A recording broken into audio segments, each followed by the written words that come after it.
BJP నేత మాజీ MP Jitender Reddy Congress లో చేరారు. కాంగ్రెస్ ఇన్ఛార్జ్ దీపాదాస్ మున్షి సీఎం రేవంత్ రెడ్డి సమక్షంలో కాంగ్రెస్ లో చేరారు జితేందర్ రెడ్డి. జితేందర్ రెడ్డికి ఢిల్లీలో తెలంగాణ ప్రభుత్వ ప్రత్యేక ప్రతినిధిగా ప్రభుత్వం నియమించింది.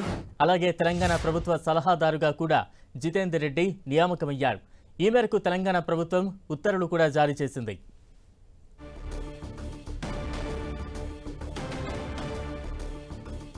తాజా అప్డేట్స్ అందించేందుకు మా ప్రతినిధి ప్రతాప్ సిద్ధంగా ఉన్నారు. ప్రతాప్, బలరాం, బీజేపీ నేత మాజీ ఎంపీ జితేందర్ రెడ్డి కాంగ్రెస్ పార్టీలో చేరారు. వాస్తవానికి ఆయన మహబూబ్నగర్ పార్లమెంట్ సీట్ పైన ఆశలు పెట్టుకున్నారు. ఆయనకు టికెట్ కేటాయించకుండా బీజేపీ డీకేఆర్కు టికెట్ కేటాయించడంతో ఆయన తీవ్ర అసంతృప్తి ఉన్నారు. అయితే ఈ సందర్భంగా నిన్న స్వయంగా జితేందర్ రెడ్డి నివాసానికి సీఎం రేవంత్ రెడ్డితో పాటు మంత్రి పొంగులేటి శ్రీనివాస్ రెడ్డి, ఎమ్మెల్సీ మహేందర్ రెడ్డి కూడా వెళ్లి ఆయన స్వయంగా కలిసిన పరిస్థితి. అయితే ఒక రోజులోనే నిన్న జితేందర్ రెడ్డిని కలిసిన నేపథ్యంలో ఈ రోజే ఆయన కాంగ్రెస్ పార్టీలో చేరడం జరిగింది. కాసేపటి క్రితం కాంగ్రెస్ పార్టీలో చేరారు. కాంగ్రెస్ పార్టీలో చేరిన వెంటనే ఆయన కూడా ఆర్డర్స్ రావడం జరిగింది. ఢిల్లీలో ప్రభుత్వ ప్రత్యేక ప్రతినిధిగా ఆయన నియమిస్తూ కూడా ఉత్తర్వులు జీవో జారీ చేయడం జరిగింది. అదేవిధంగా రాష్ట్ర ప్రభుత్వానికి స్పోర్ట్స్ సలహాదారుగా కూడా నియమిస్తూ ఆయనను ఉత్తర్వులు జారీ చేయడం. గతంలో ఎంపీగా పనిచేసిన నేపథ్యంలో ఆయన సేవలను కూడా వినియోగించుకోవాలని చెప్పేసి కాంగ్రెస్ పార్టీ భావిస్తుంది. ఆయన ఎంపీగా పనిచేశారు కాబట్టి పార్లమెంట్ లో సంబంధించి ఢిల్లీలో అన్ని వ్యవహారాలకు సంబంధించి పూర్తి అవగాహన ఉన్న నేపథ్యంలో ఢిల్లీలో ప్రభుత్వ ప్రత్యేక ప్రతినిధిగా కూడా నియమించింది. అయితే ఇప్పటికే ప్రభుత్వ ప్రత్యేక ప్రతినిధిగా మల్లురవి కూడా